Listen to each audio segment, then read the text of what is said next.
어서오세요, 어서오세요. 도봉구 창동 사는 불량주부 망치 부인이 운영하고 있는 생방송 시사수다방에 오신 것을 환영합니다.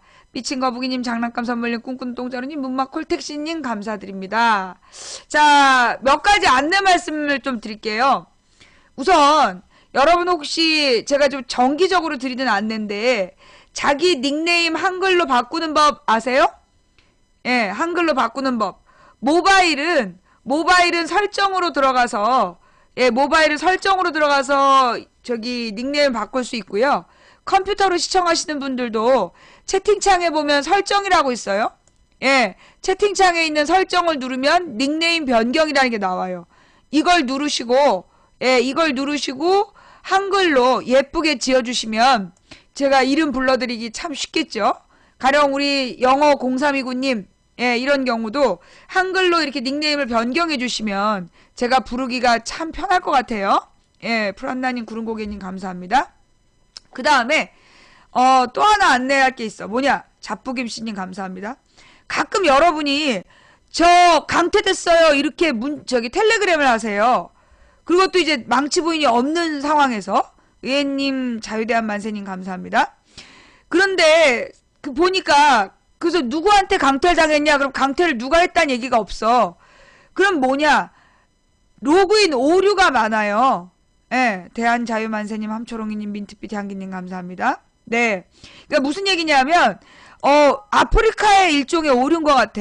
어떨 때 그 오류가 나타나는지는 내가 아직 분석이 안 되는데, 가령 뭐 별풍선을 쐈을 때라든가 혹은 뭐 저기 접속하려고 했을 때라든가 지금 조건이 그러니까 일정하지가 않아요. 그래서 분석이 안 돼. 가령 여러분이 실제로 아무것도 잘못한 게 없고 채팅도 안 했는데 강퇴됐다는 메시지가 뜨면서 방송을 할 수 없으면 제일 먼저 할 일이 뭐냐면 캡처를 뜨는 거야. 그 모바일이면 모바일로 캡처를 뜨고 컴퓨터면 프린트 스크린을 해가지고 그 이렇게 멘트가 떴다라는 거를 저한테 보내주세요. 그러면 이제 내가 그걸로 질문을 할 수 있어.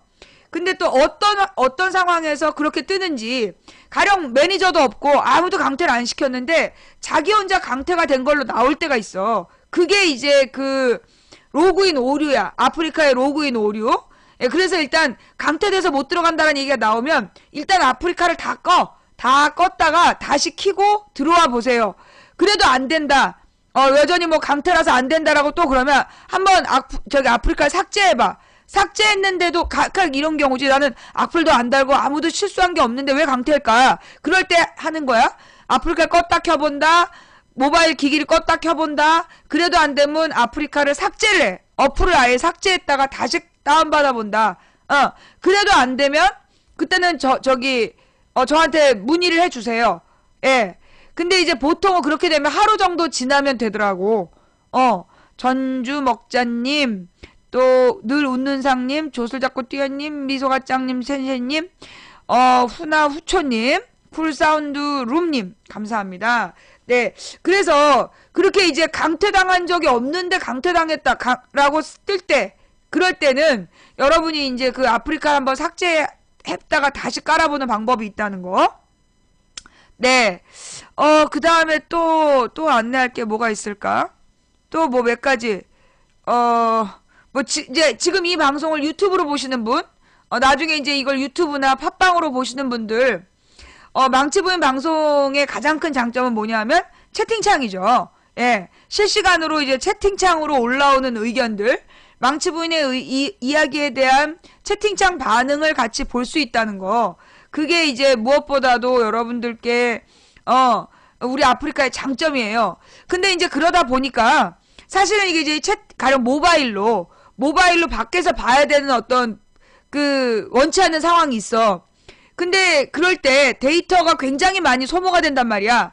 그러니까 와이파이 존에서 이걸 볼 때 데이터 소모가 굉장히 많아. 그리고 막 이렇게 버퍼가 심하고 그럴 때 그때 방법은 뭐냐? 채팅창을 끄는 거예요.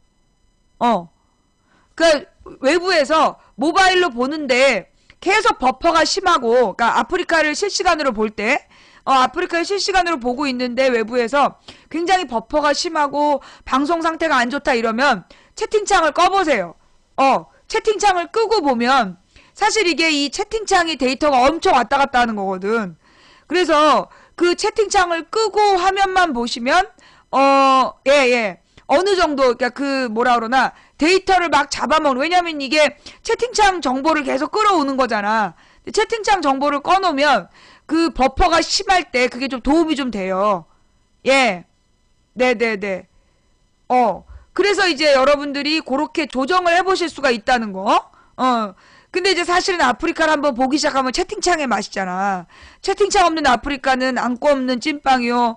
아니 뭐 소 없는 찐빵이라고 해야 된다며? 표준어로. 그 다음에 뭐 고무줄 없는 빤스요 그렇잖아? 예. 닥치고 그대님, 카라 귀요미님, 보노님, 민짱님, 검사님, 식탁을 함께님, 장난감 선물님, 조슬잡고 뛰어님 감사합니다. 예. 그래요.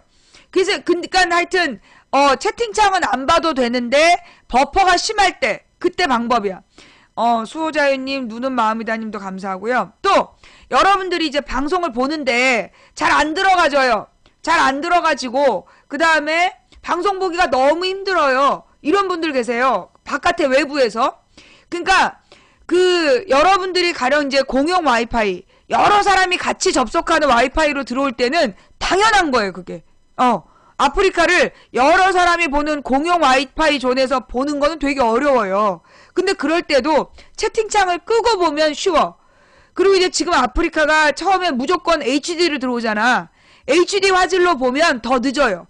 그러니까 그 버퍼링이 더 심한 거야. 그러니까 모바일에 보면 HD 화질이 아닌 걸로 조절할 수 있잖아요. 그래서 저화질, 낮은 화질로 보시면 훨씬 더 안정적으로 보실 수가 있다는 거. 예. 눈은 마음이다님, 심해 허주님, 안희전님, 감사합니다. 예, 수호자유님도 감사하고요. 네. 아까 그분은 이제 앞으로 잡고 뛰어로, 불러드릴게요. 예. 그러니까 그 HD 화질로 보는 게 데이터도 많이 먹고, 그러니까 데이터를 많이 먹는다는 얘기면 순간에 접속할 때 많은 데이터가 필요한 거예요.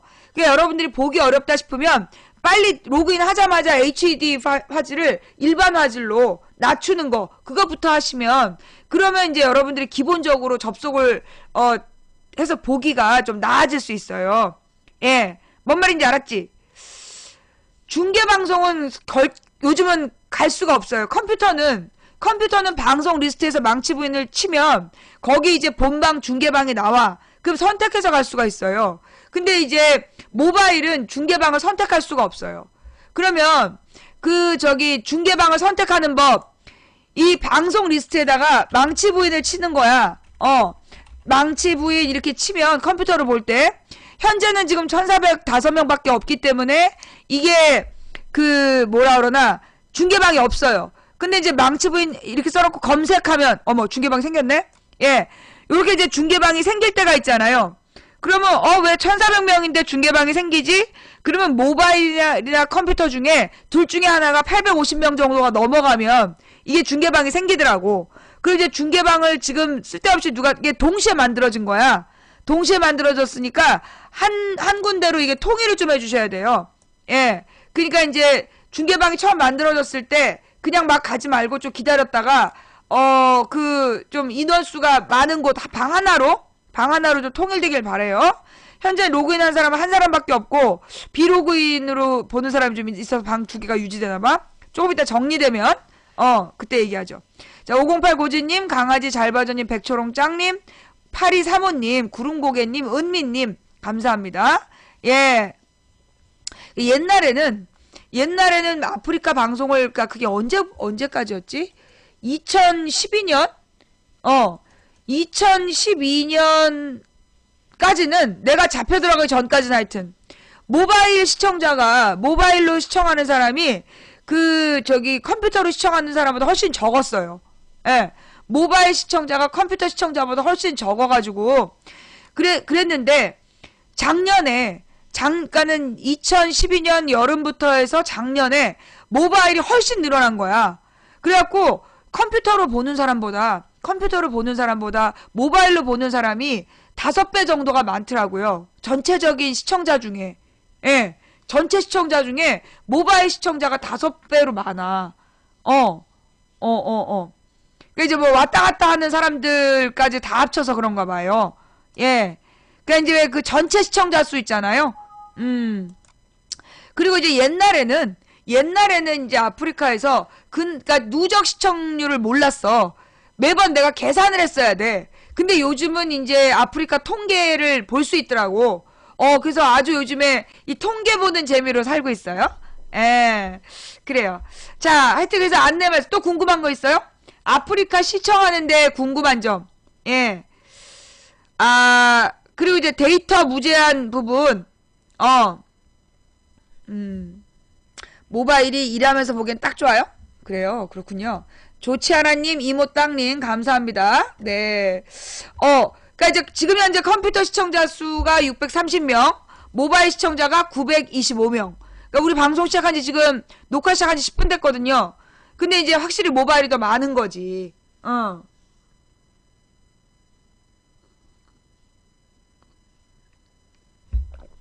그 통계는 방송하는 방장만 볼 수 있는 거야. 이모땅님, HD 4100님, 잡고 뛰어님, 감사합니다. 예.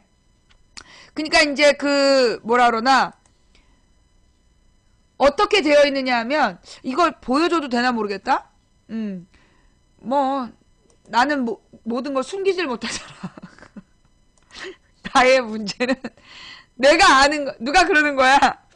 이경선 귀에 들어가면 망치 귀에 들어가면 전 세계가 다 안다고. 이제 옛날에는 온 국민이 다 안다 그랬는데 이제는 망치 귀에 들어가면 전 세계가 다 안다고. 토끼 누나님, 나무사랑님, 희망찾기님, 막걸리나님, 감사합니다. 막걸리는 또 감사하고요. 네. 그러니까 통계가 이렇게 떠. 통계가 이제 이렇게 떠요. 그래서 1월 6일부터 1월 12일까지 아마 1월 6일날 처음으로 그 통계가 시작이 됐나봐. 그래서 이제 최고 동시 시청자 수를 이제 볼 수가 있어요. 그래서 지난주에 제일 많이 본 게 2836명. 근데 이제 그 인원 숫자가 어저께까지 2700명으로 나오더라고. 근데 물어봤지. 왜 이 방송 통계에는 2836명인데 BJ 순위에는 2750명으로 잡혀있냐. 그리고 물어봤더니, 요거는 무슨 초단이고, 이거는 초단이고, 방송 리스트에 방송 순위로 결정하는 시청 인원은 분단이래. 그래서 그 차이가 있다 그러더라고요. 토요일 되니까 확 떨어지죠? 예. 토요일 되니까 이제 확 떨어지고, 그 다음에 이제 어저께, 예. 아니야, 이게 지금 월요일 날 최고 시청자가 3,350명이었던 거야. 3,350명이 최고 시청자인데, 역시 그 순위에는 2,250명으로 잡혀 있더라고요. 그러니까 이제 한 100명 정도가 들어왔다 나간 순간을 못 잡은 거야. 요렇게, 이제 인원수의 차이가 있고, 그리고 이제 여기 보면, 최고 동시 시청자, 그래서 3,350명이다 이렇게 나와 있고, 그 다음에 일요일 날은 314명, 토요일 날은 540명, 그 다음에 최고 동시 시청자 수가 이제 지난주에는 저렇게 나와 있고, 평균 동시 시청자 수가 뭐냐면, 그러니까 하루 동안에 총 봤던 사람들을 시간대로 쭉 나눈 거야. 평균 동시 시청자는. 그래서 이 정도가 나오고, 그러니까 1월 8일이 제일 높았네. 1월 8일이 평균 동시 시청자가 제일 높았던 걸로 나오고, 그 다음에 이제 누적 시청자가 어제 방송이 41,700명 정도가 봤고, 그리고 이제 토요일, 일요일 날은 거의 안 보죠? 그리고 이제 화, 수, 목, 금. 예, 요렇게 이제 통계. 하루에 이제 보는 누적 시청자 수. 그 다음에 누적 추천 수. 이렇게 쭉 나오는 거예요. 누적 추천 수도 이렇게 딱 볼 수 있어. 옛날엔 다 일일이 내가 계산을 해갖고 뺐단 말이야. 뺐는데, 이제는 그 누적 시청자 수를 이렇게 다 적어서 보여주는 거야. 너무너무 감사한 일이죠. 그래서 이제 기간 종합 통계를 쫙 또 보여줘요. 기간 종합 통계를 또 보여주고, 방송의 이제 방송 제목 같은 것도 또 볼 수가 있고, 그래서 이게 이제 베타 서비스래. 그러니까 아직은 이제 정규 서비스가 되지 않는 베타 서비스, 그러니까 이제 실험 서비스, 실험적인 서비스야. 요게 좀 더 완성이 되겠죠? 예. 점점 미녀네요님, 우쭈쭈님, 자꾸 뛰어님, 삶의 향기님, PS0030님, 바삭한 탕수육님, 감사합니다. 예. 네, 그러니까 이제 이런 통계가 이렇게 계산을 해서 나오니까 저 같은 경우에는 일일이 막 계산해서 볼 때보다 훨씬 편해졌어요. 예. 그러니까는 이제 그러니까 매일매일 몇 명이 망치부인 방송을 보고 가나, 예, 이런 것들을 이제 이렇게 통계로 보는 거죠. 이게 유튜브에서 요게 된다며. 근데 이제 아직은, 그리고 이 통계에 보면, 나 왜 어지럽니? 나 방금 이렇게, 이거, 확실히 좀 문제가 있어. 나 방금 이렇게 이렇게 또 쓰러질 뻔했어. 정육점 아저씨님, 남미화붕붕님, 향편님, 감사합니다. 그리고, 그래, 그 통계 더 보여줄게. 통계 서비스에서 뭐가 나오냐면, 성별 분포도 있어. 예. 보실래요? 파란색이 이제 남자고, 빨간색이 여자야. 짜잔! 그러면 이게 화요일날 66% 남자, 거의 프로테이지가 비슷하죠. 그리고 그 일요일날 남자 비율이 좀 높아졌어. 그리고 이제 어저께 도루 66%. 34대 66이 딱 고정이야. 성별 분포가. 대단하죠. 그 다음에 그러니까 남자 대 여자의 종합 통계. 그리고 PC하고 모바일, 이거 봐봐. PC가 15%, 모바일이 84%야. PC가 15%, 모바일이 84%. 그리고 이제 연령대로 보면 10대가 16%, 20대가 19%, 30대가 20%, 40대가 29%, 50대가 13%. 재밌죠, 이거? 성별이 일정하게 남자가 여자보다 많이 보고, 그 다음에 이 연령대는 10대가 16%, 20대가 19%, 30대가 20%, 그 다음에 40대가 29%, 제일 많아. 50대가 13%. 예. 그 다음에, 평균, 제일 많이 이제 보는 사람이 1분 정도 보는 게 27%. 이게 나가는 거야. 뭐지? 그 들어왔다. 으아! 10분 본 게 33%. 그러니까 이제 절반 이상이 그냥 도망가는 거죠. 그러다가 이제 20분이 6%. 그리고 이제 1시간이 11%. 그 다음에 아예 1시간 이상이 21%. 요것도 되게 재밌죠? 예.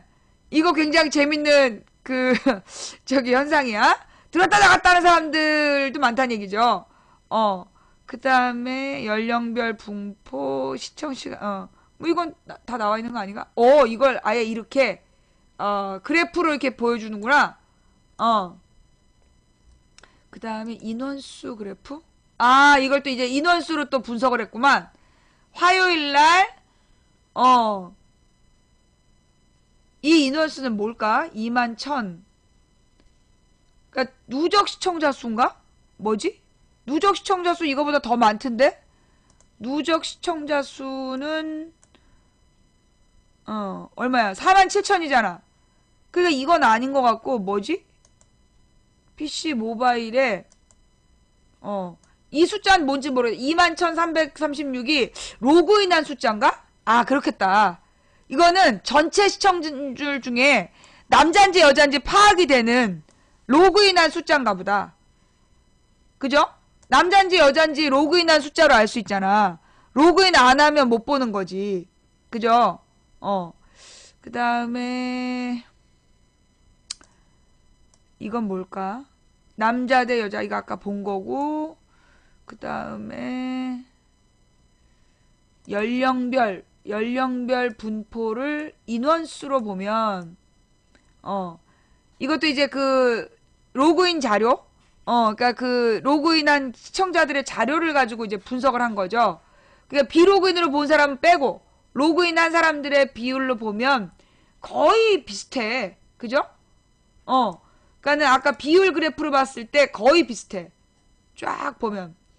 그러니까 10대, 20대는 우리 이 방송에 관심이 없는 것 같았지만 10대, 20대, 30대가 절반이라는 거야. 그죠? 4, 50대가 나머지고. 그러니까 이게 검정색이 10대, 회색이 20대, 연 하늘색이 30대. 그게 거의 절반이야, 이렇게. 거의 절반이 넘네. 보니까 요 가운데 선이 예. 이게 지금 이제 19%를 걸쳐 있는 게, 그러니까 30대가 걸쳐 있는 선이 50% 선이거든. 그러니까 10대부터 30대까지가 50%를 살짝 넘고, 그 다음에 그 나머지 40대가 제일 많이 보고, 그리고 이제 50대도 계속 보고 있다는, 골고루 60% 가까이 보고 있다는 얘기네. 재밌죠? 예. 이거 굉장히 재밌는 것 같아. 자, 이제 시청 시간. 그러니까 잠깐 보고 나가는 숫자야. 네, 역시 10대, 20대, 10대, 20대는 오래 안 봐. 다 잠깐 보고 나가. 근데 이제 30대, 40대, 50대. 근데 여기 보니까 어때요? 제일 조금 보는 것 같은데 50대가 제일 많이 보네. 그죠? 시청 시간대로 보면, 이게 시청 시간이 뭐지? 시청자의 시간대로 보면, 이건 뭔지 모르겠다. 그러니까 이제 10대, 20대 되게 이제 많이 시청 시간이, 이게 무슨 얘기지? 이거 무슨 그래프인지 모르겠다. 그쵸? 이게 뭔 그래프인지 모르겠어. 이게 시청 시간 분포, 인원수 그래프. 이게 뭐지? 시청 시간? 여기서 검정색이 10%대 아니야? 그러니까 이제 1분. 이거는 나이대가 아니라 시간이네. 예. 검정색이 1분, 회색이 10분, 그 다음에 하늘색이 20분, 1시간 이상. 자, 이제 이거 그래프 볼 수 있겠죠? 자, 1분 이상 27%, 1분짜리. 10분 정도 본 게 35%, 20분 본 게 8%, 1시간 본 게 11%, 그 다음 1시간 이상 본 게 19%. 예. 미안해. 내가 이 기준을 못 봤어. 예. 되게 재밌는 것 같다. 그죠? 야, 이렇게 통계를 이렇게 해주니까, 그니까는, 이걸 알면, 시청자에 대해서 알면, 그만큼, 방송을 할 때, 거기에 맞춰서 할 수 있겠죠? 그쵸? 네. 난 저 색깔이 뭔가 했더니, 그게 이제 아까는 연령대였고, 요거는, 어느 정도 보고 갔냐, 그거네. 예. 그 이제 자료를 다 같이 보니까. 야, 진짜 재밌죠?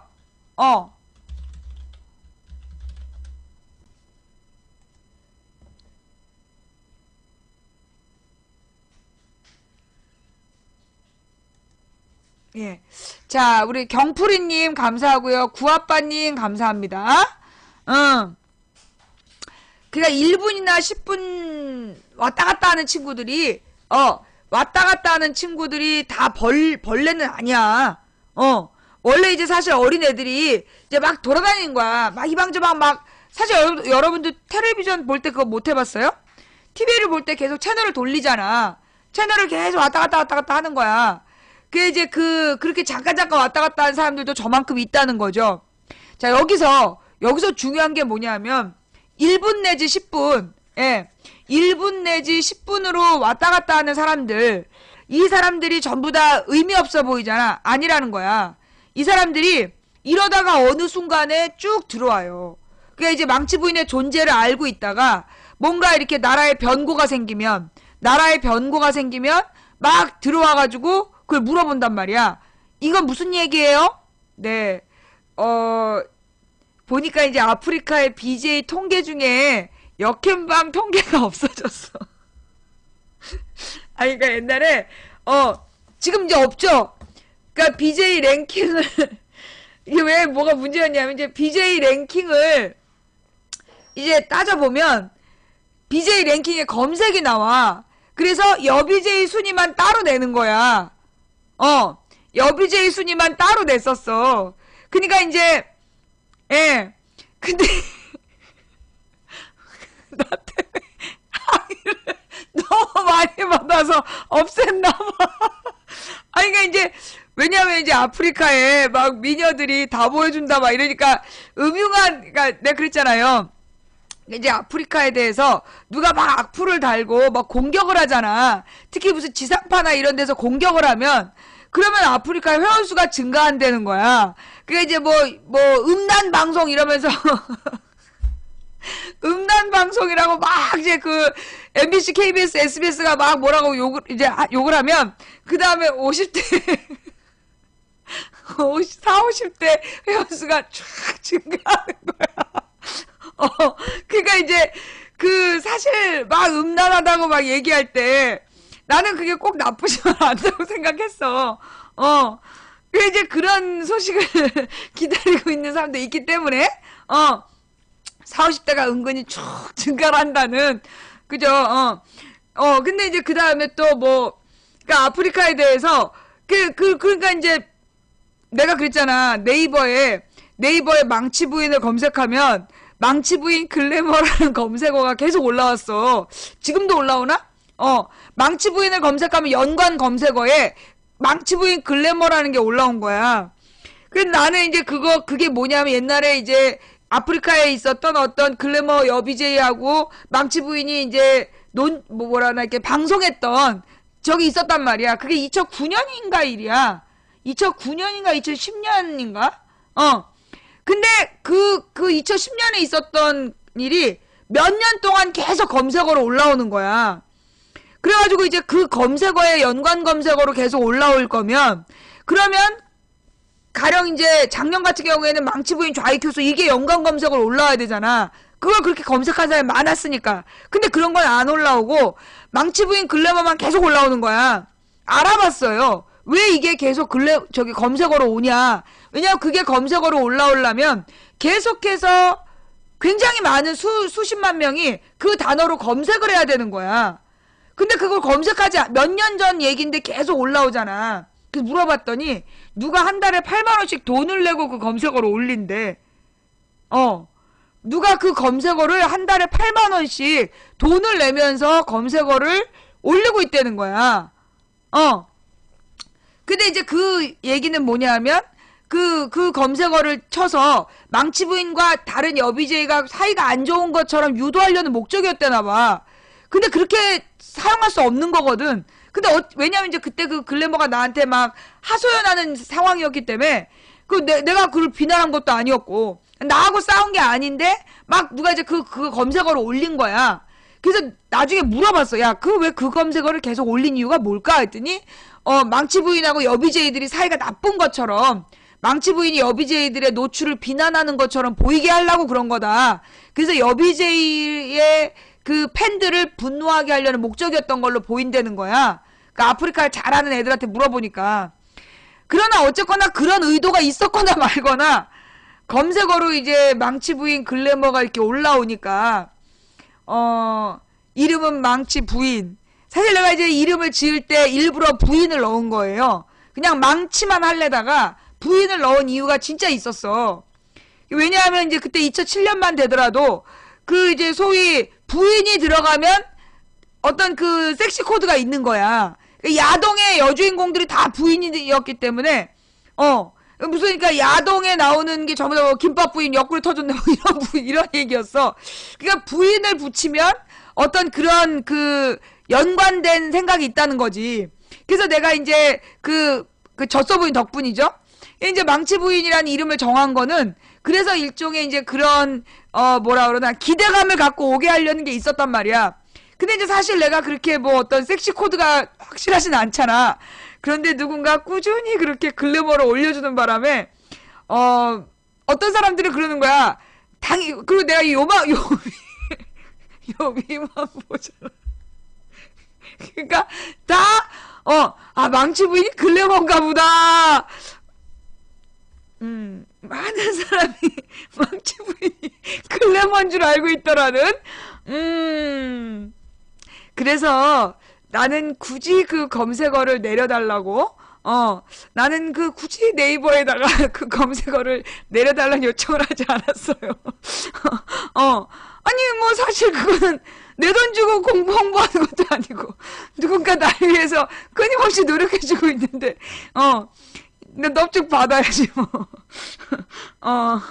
그게 이제 아마도 1분 이하가 저렇게 많은 건, 자주가 이제 망치 부인에 대한 그런 기대를 갖고 왔다가, 그가 왜 채팅창에 끊임없이 올라오잖아. 끊임없이, 남자예요, 여자예요? 나는, 아니, 이 새끼들이 눈깔이 삐었나?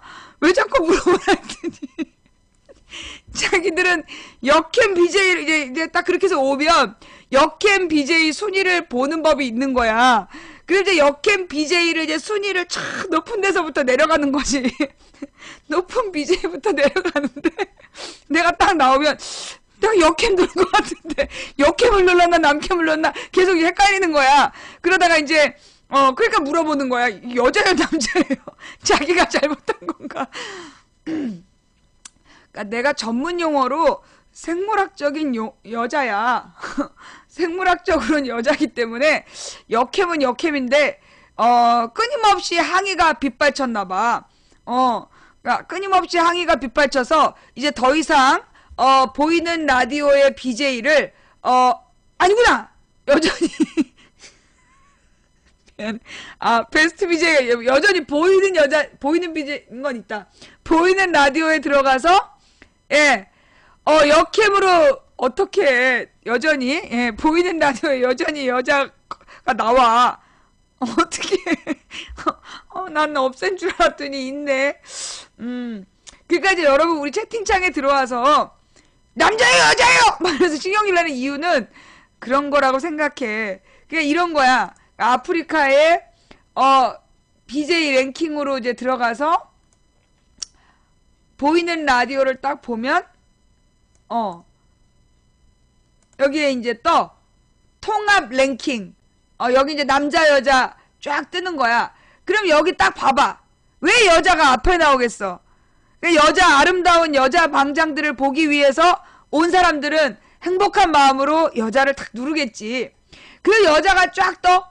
여자가 쫙 떠요. 와, 근데 그런 거 있잖아. 나머지는 얼굴이 떠. 근데 얼굴이 안 뜨는 BJ들 있잖아.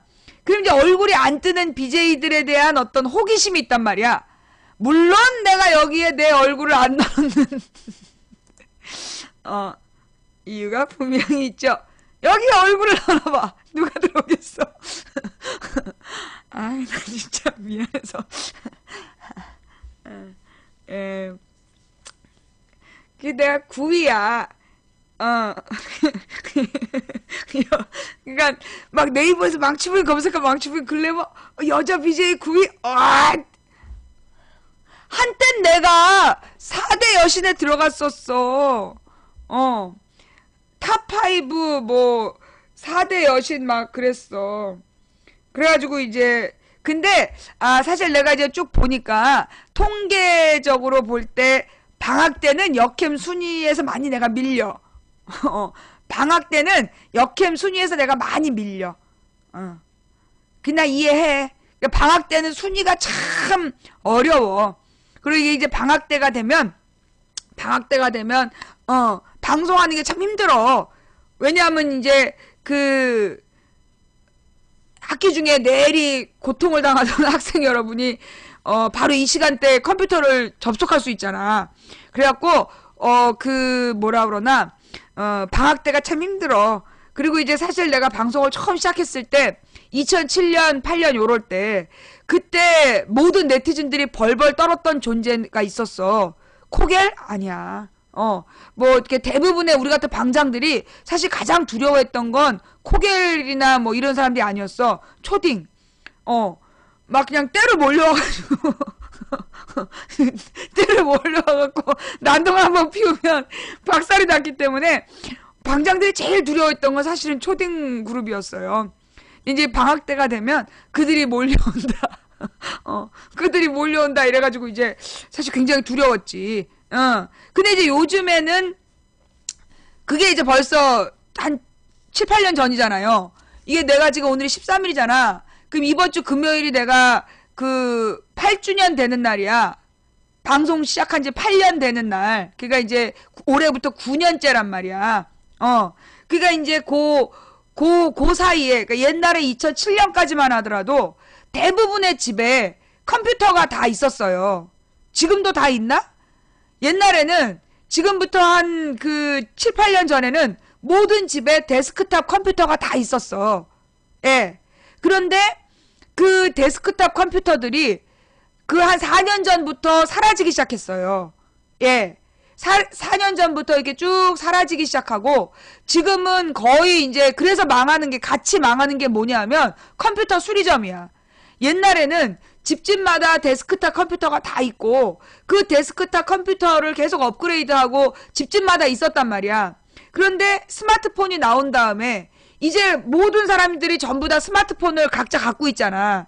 그러니까는 굳이 컴퓨터를 켜서 그 컴퓨터로 작업하는 사람이 별로 없는 거예요. 가령 이제 뭐 아이들이 뭐 프린트를 한다든가 숙제 프린트를 한다든가 이럴 때를 대비해서 있으면 쓰는 거고 없으면 보통 이제 스마트폰으로 대부분이 해결이 돼. 예. 그래가지고 이 집집마다 컴퓨터를 보는 사람들이 그러니까 컴퓨터의 숫자가 굉장히 줄었어요. 집에 있는 데스크탑의 숫자가. 그래서 같이 동반해서 망하는 게 컴퓨터 수리점, 그 다음에 컴퓨터 수리하는 업체, 이런 사람들이 그 뭐라 그러나 일감이 부족해진 거야. 이게 전부 다 이제 이 스마트폰 때문이지. 그죠? 집에 있어도 거의 안 키게 되죠. 왜냐하면 이 데스크탑은 킬 때 되게 로딩 시간이 오래 걸리잖아. 그 무슨 시간? 부팅 시간. 부팅 시간이 되게 오래 걸려. 그런데 사실 요즘에 스마트폰은 그냥 저기 딱 버튼 하나 누르면 바로 인터넷에 접속이 되는 거야. 그러니까 이제 점점 이 데스크탑에 접속을 안 하게 되고 그래서 이제 이 모바일 시대로 접어들게 된 거죠. 예. 대부분이 모바일 시대로 접어들게 됐다는 거야. 예. 여러분도 그런 걸 느껴지나? 본인들의 생활 패턴이 불과 2010년 전에는, 그러니까 2011년 전이야. 2011년 전에는 대부분 컴퓨터를 켰었어. 왜냐하면 우리나라에 2011년까지는 아이폰을 쓰는 사람들을 제외하고는 스마트폰으로 컴퓨터 접속이 잘 안 됐어요. 그거 알죠? 2011년까지는 그 스마트폰으로 인터넷 접속이 잘 안 됐어. 우리나라에서 그 당시에 10년, 11년까지도 뭔 일이 있었냐면 삼성 휴대폰으로, 삼성 스마트폰으로 인터넷 접속하려면 미친다. 그러니까 이제 그때 삼성 스마트폰이 뭐라고 팔았냐면 아이폰은 잘 깨진다고. 그러면서 그 아이폰의 아이폰의 유리 액정이 약하다고 막 비난했었어. 근데 그런 이유가 뭐였냐면 그게 터치를 해서 인터넷 접속을 했기 때문에 액정이 얇았던 거야, 아이폰이. 그러면서 그때 그 삼성 휴대폰은 떨어뜨려도 안 깨진다 막 이러면서 홍보를 한 거야. 그리고 아이폰은 전화가 잘 안 된다. 전화가 잘 안 되는데 삼성은 전화가 잘 된다 막 이랬단 말이야. 근데 스마트폰이라는 게 뭐냐면 인터넷 접속 가능한 휴대폰인데 그때 우리나라에서 가장 많이 팔렸던 삼성이, 그러니까 삼성 휴대폰이 전화는 진짜 잘 됐어요. 그 당시에 이제 SK하고 삼성이 제일 많은 사람들이 쓰는 거였는데 전화는 잘 되는 대신에 인터넷 접속이 안 됐던 거야. 인터넷 접속이 안 되고 그랬던 시절이에요. 그러면서 이제 아이폰이 전화가 안 된다 그러는데 아이폰이 전화가 안 되는 게 아니야. 여러분 그 KT 전화 쓰시는 분들 있죠. KT 전화기 쓰시는 분들. 내가 SK, KT, LG 누구세요?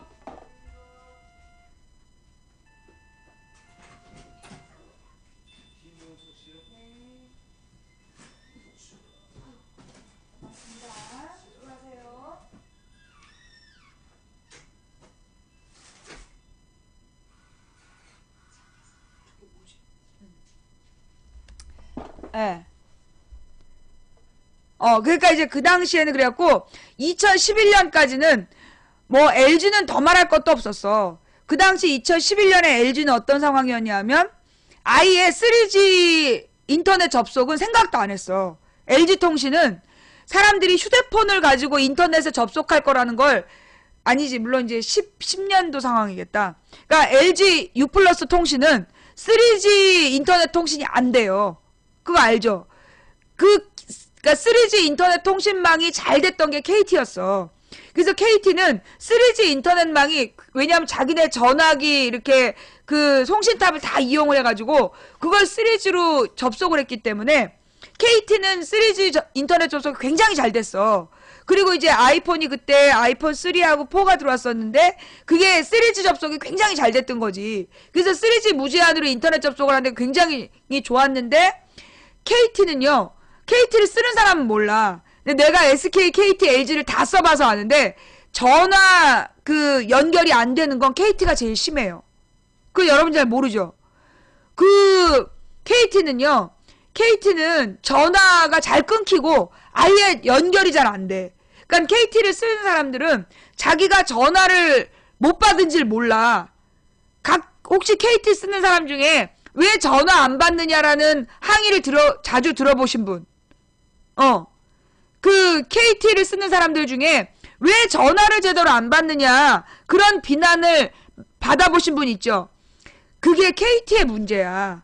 그러니까 그 당시에는 아이폰이 전화가 끊기고 연결이 안 된다는데 그게 KT의 문제였어. 그때는 아이폰을 KT만 했기 때문에 마치 아이폰은 전화가 안 되는 것처럼 했단 말이야. 아니야. 아이폰이 전화가 안 되는 건 아니야. 그때 KT가 전화 연결이 잘 안 되고 오래 전화하면 끊기고 여러 명 있잖아. 그죠? 그러니까 이게 지금 이제 이 KT가 전화를 하면 긴 시간 통화하면 끊겨버리고 그 다음에 전화 연결이 잘 안 되고 그런 문제가 있어. 근데 이제 맨 처음에 우리나라에서 이 통신사가 생겼을 때 그 통신사가 이제 011 그 다음에 011, 017이 휴대폰이라는 거였어. 011, 017이 휴대폰이라는 걸로 있었고 그 다음에 018, 016, 019 이게 PCS폰이라고 맨 처음에 휴대폰이 생길 때 이게 달랐어요. 그래서 017하고 011은 휴대폰이라서 요금이 더 비쌌어. 그리고 PCS폰은 좀 쌌어요. 좀 이제 싼 내용이었던 거야. 그리고 012는 012, 015는 삐삐였어. 삐삐. 그죠? 012하고 015는 삐삐였고 011, 017은 휴대폰. 그리고 018, 016, 019는 PCS폰. 네. 그랬었어. 옛날에. 근데 그랬던 이제 거였는데 이게 이제 011이 일종의 브랜드가 된 거였어. 그래서 011이라는 그 숫자가 주로 이제 부자들이 011을 많이 쓴 거야. 그러니까 왜냐하면 맨 처음에 휴대폰을 썼던 사람들이 비싸면서 안정적인 그 전화기를 썼기 때문에 좀 있는 사람들이 011을 썼단 말이야. 그래갖고 011 번호 자체가 일종의 브랜드였던 거야. 그러다가 이제 011, 017이 합치고 그리고 나중에 이제 016, 019 이런 것들이 나중에 다 하나로 강제 통합이 되죠. 그래서 2010년부터인가 010으로 강제 통합이 될 거야.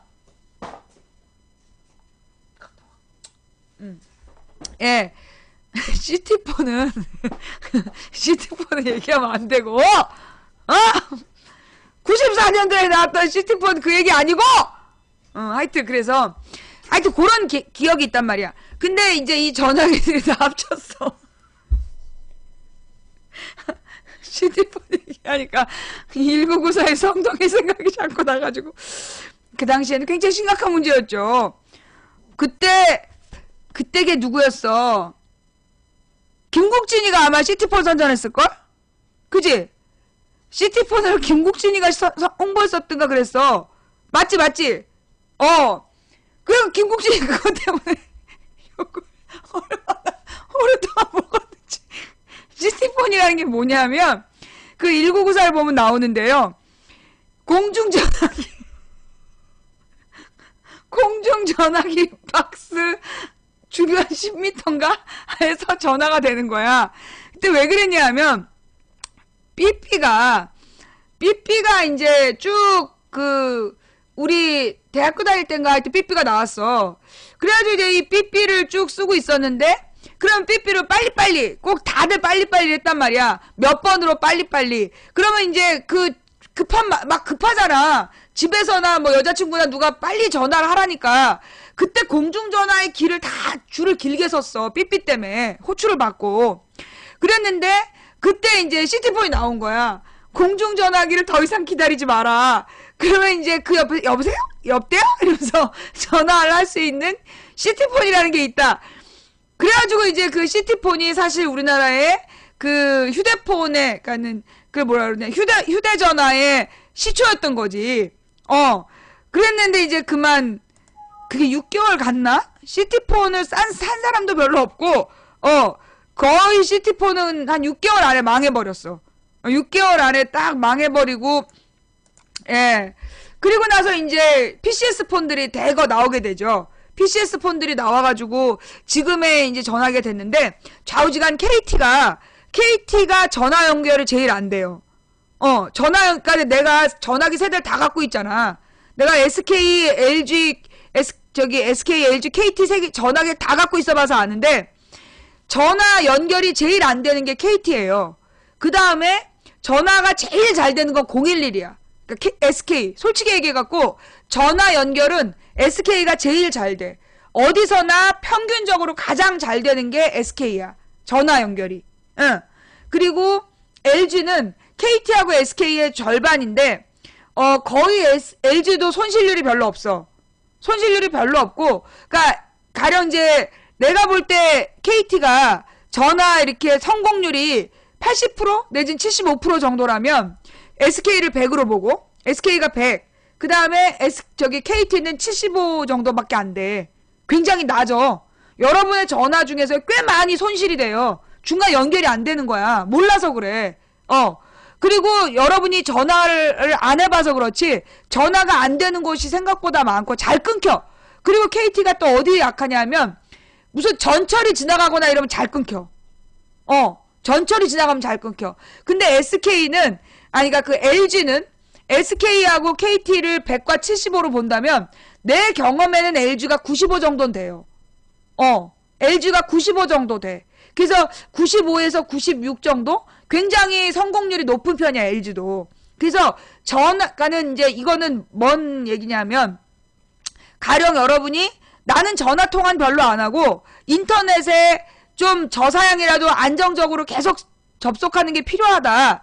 그럴 때는 KT도 괜찮다는 얘기야. 그러니까 이제 여러분이 선택을 하는데, SK는 전화는 굉장히 잘 되는데 인터넷이 개판이야. SK 인터넷이 잘 안 돼. 이유가 뭐냐면 SK통신의 문제점이 가입자가 너무 많은 거야. SK는 가입자가 너무 많기 때문에 주변에 가령 전철 안에서 SK 가입자가 60% 정도 된단 말이야. 그러다 보니까 60%가 다 같이 접속을 해. 그래서 SK통신이 인터넷 저기가 안 좋은 거예요. 그러니까 SK통신 자체가 뭐 나빠서라기보다 SK에 접속한 사람 숫자가 많기 때문에, 그래서 SK가 인터넷이 안 좋아. 근데 KT는 작단 말이야. 그래서 여러분이 인터넷을 중심으로 쓰고 나는 통화를 별로 안 한다. 그러면 KT가 좋아.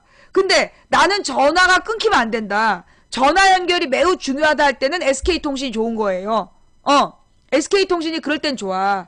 근데 내가 써보니까 LG가 이제 올레하고 U+ 통신하고 두 가지가 있잖아. 그러니까 그 인터넷 회선이니까 SK, LG, 그 다음에 KT 이렇게 세 가지가 있어. 보통 보면 브랜드로 집으로 들어오는 케이블 말고는. 근데 그런 인터넷 회선 중에서는요, LG U+ 회선이 괜찮아요. LG U+ 회선이 끊기거나 그런 게 없이 굉장히 좋아. 그런데 SK 유선은 안 좋아. SK 인터넷 안 좋아. SK 인터넷 유선이 안 좋아. 그러니까 인터넷은 KT가 별로 안 좋아. 통화는 좋지만 인터넷은 안 좋은 거야. 결론적으로. 그러면 이제 LG는 보면 다 중간이야. 유선 인터넷도 유선 인터넷은 좋은 것 같고 내가 볼 때 최상이고, 그 다음에 무선 인터넷이 LG U+가 LTE로 들어오면서, 그러니까 얘네가 3G 시장에서 그 LG의 회장이, LG 부회장인가 누가 모바일 인터넷은 안 된다. 우리나라에서 모바일 인터넷은 성공할 수 없다. 그렇게 본 거야. 왜 그랬냐면 우리나라가 전 세계에서 가장 유선 인터넷이 잘 돼 있었기 때문에 우리나라는 이 스마트폰이 안 팔릴 거라고 본 거야. 2009년인가 8년에 그 회장이. 그래서 3G 인터넷 시장에 안 뛰어드는 거야. 어떤 투자도 하질 않았대, LG가. 그랬다가 아이폰이 들어와갖고 그 아이폰을 경험한 사람들이 급속도로 모바일 인터넷으로 전파가 된 거야. 그래가지고 LG가 바뀌었대, 그 경영진이. 내가 아는 사람이 LG 높은 사람이야. 그래서 알아. LG에 그래서 경영진이 바뀐 거야. 그러니까 그 3G 인터넷에 전혀 투자하지 않고 우리나라는 워낙 유선 인터넷이 잘 됐기 때문에 무선 인터넷 장비로 안 갈 거다라고 판단했던 사람이 잘렸어. 그리고 새로 바뀐 거야. 새로 바뀌어가지고 LG U+ 통신이 그 LTE로 투자를 한 거예요. 그래서 우리나라의 그 뭐라 그러나 LTE 유선망은 LG가 제일 좋아. LTE망이 LG가 제일 좋았어. 그러면 인터넷망이 KT가 좋았는데 왜 KT는 그럼 뒤쳐졌냐?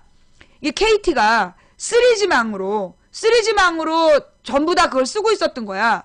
그리고 KT에 뭐 하나 묶여 있는 게 있었어. 어떤 주파수가 묶여 있어가지고 그 서비스를 종료를 못 시켜서 그 주파수를 KT가 LTE망으로 쓰고 싶었는데 못 쓴 거야. 그래가지고 그게 굉장히 오랫동안 묶여 있다가 그러니까는 작년인가에 풀렸어. 예. 작년인가에 그 KT의 그 망이 풀린 거야.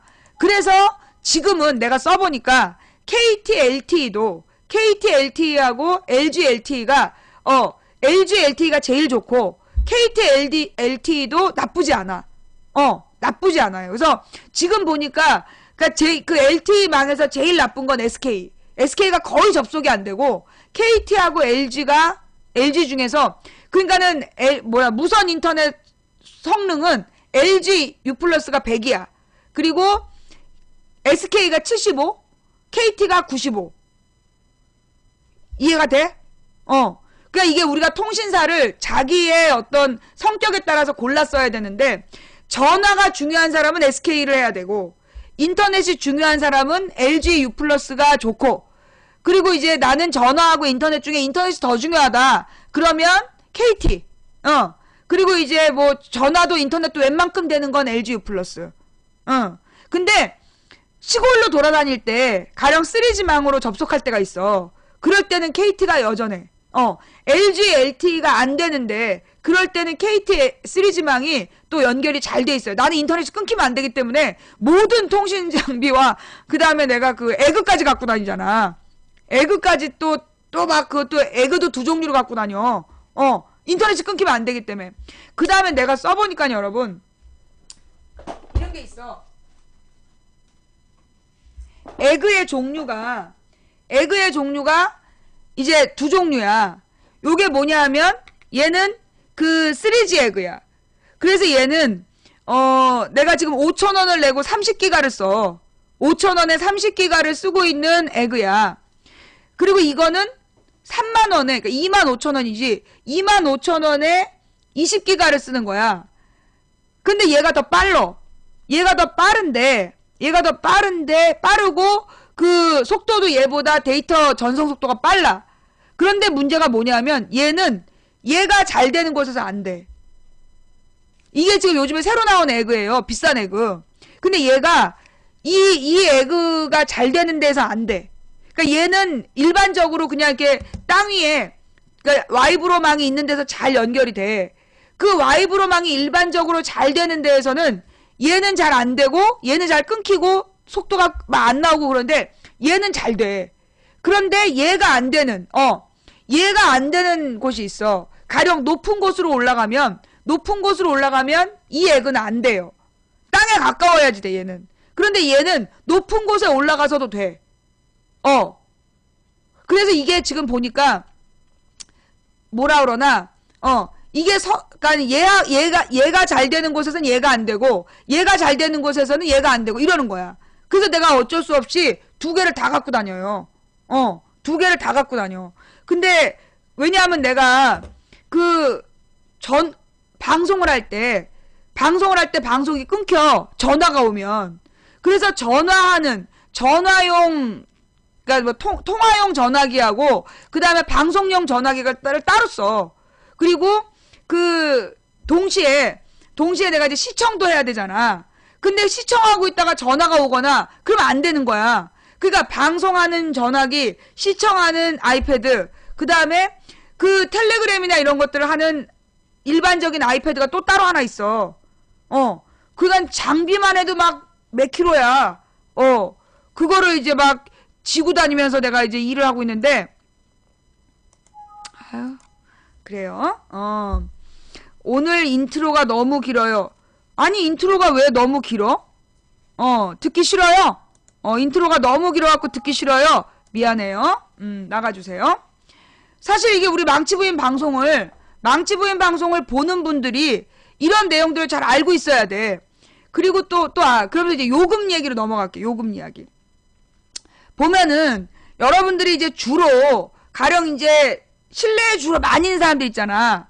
가게에서 와이파이 존에 접속하고, 집에서 와이파이 존에서 접속한 사람들은, 무제한을 쓸 필요가 없죠. 무제한 통신 요금을 쓸 필요가 없는데, 주로 하루에 바깥에 나와 있는 시간이 더 오래인 사람은, 무제한 통신 요금을 쓰는 게 낫지. 무제한 통신 요금을 쓰는 게 낫고, 그리고 이 에그를 사용하면, 에그 얘기가 왜 나왔냐? 에그를 사용하면 가령 만 원에 30기가를 쓸 수 있는 에그가 있단 말이야. 그러면 가령 우리 망치부인 방송을 시청하는 데는 이 정도만 돼도 돼요. 이 정도만 가지고도 시청할 수가 있는 거야. 그러니까 이제 여러분들이 비싼 요금제를 쓸 필요 없이, 그러니까 내가 통화 중심이냐, 인터넷 중심이냐를 구분하고, 그 다음에 가령 데이터를 많이 쓸 때는 에그를 겸해서 사용하면서 통신 요금은 낮추는 거. 그런 것도 필요해. 그런 조절도 좀 해서 봐야지. 그러니까 망치부인 방송을 와이파이 존에서만 보려고 그러니까 와이파이 존에 들어가서 방송 시청이 안 된다고 나한테 계속 텔레그램을 보내도 방법이 없어. 그러니까 나한테 텔레그램을 계속 보내시면서 공용 와이파이 존에서 시청이 안 된다. 당연히 안 되는 거예요. 공용 와이파이 존에서 여러 사람이 있을 때 당연히 안 되는 거야. 뭔 말인지 알겠지? 그러니까 이제 안정적으로 여러분이 계신 곳에 와이파이 존으로 접속하시거나, 잠긴 암호를 입력해야 되는 와이파이 존이 아니면 공용 와이파이 존에선 당연히 안 보이는 거다. 그러니 방송을 볼 수 없어요. 막 벌레들이 공격하나 봐요. 아니라고! 벌레가 공격하는 거 아니야. 알았지? 공용 와이파이 존이라서 안 되는 거니까 여러분이 망치부인 방송을 보고 싶을 때는 요 에그를 이용하거나 싼 가격에 데이터를 이용할 수 있는, 그리고 이게 에그가 KT를 이용하는 사람에게는 더 싸. KT 회선을 갖고 있는 사람이 에그를 쓰면 그게 더 쓰기가 좋아요. 예. 그리고 이제 KT가 아닌 사람은 아마 에그를 못 살걸? 그지? KT 이용자만 아마 에그를 살 수 있을 거야. 예. 그래서 그 에그를 이용해서 하는 방법, 아니면 이제 데이터 무제한 요금 제도가 원래 8만원, 그러니까 79,000원짜리 요금제가 있어. 79,000원짜리 요금제는 데이터 무제한이에요. 여러분이 망치부인 방송을 보는 데는 문제가 없어. 근데 79,000원에서, 그러니까 여러분이 만약에 이제 중고 스마트폰 기계를 가지고 79,000원짜리를 쓴다. 그러면 그 79,000원에서 또 할인이 돼. 요금 할인이 되기 때문에 보통 지금 다 통신사별로 대략 64,000원 정도? 예, 대략 64,000원 정도면 여러분이 망치부인 방송을 데이터 무제한으로 볼 수가 있어요. 할인해서. 예. 그러니까 이제 여러분이 망치부인 방송을 보는 방법을 이렇게 설명을 해드린 거고, 왜냐하면 어떤 경우는 그런 걸 잘 모르는 거야. 근데 여러분 그거 알죠? 여러분이 쓰는 가령 3사 요금제, 몇 명이 그런 사람이 있었어. 3사 요금제가 뭐냐면 요금은, 그러니까 가장 기본 요금이야. 스마트폰에서 제일 싼 거. 그런데 스마트폰 중에 제일 싼 요금제를 쓰는 사람이 저기 급한 마음에 망치 부인 방송을 밖에서 봤어. 데이터 폭탄 맞아요. 예. 데이터 폭탄 맞아. 3G로 시청은 돼요. 그러니까 HD 화질 말고 일반 화질로 낮추면 3G로 시청은 돼. 예. 3G로 시청이 되고, 만약에 상태가 안 좋으면 채팅창을 끄면 되고. 예. 그래서 요금 폭탄 맞는 분들이 계셔요. 그래서, 여러분이 3, 4요금제를 갖고 있다면, 함부로 바깥에서 망치부인 방송에 접속하면 안 돼. 궁금하기 때문에 계속 보다 보면, 요금 폭탄을 또 맞게 되는 거야. 그러면서 또 얘기를 자연스럽게 하자면, 내가 미국하고 유럽을 가봤잖아요. 여러분이 스마트폰이라는 게, 이게 또 무서운 얘기야? 이 스마트폰이라는 게 얼마나 무섭냐? 여러분이 스마트폰을 가지고 외국을 나가잖아요.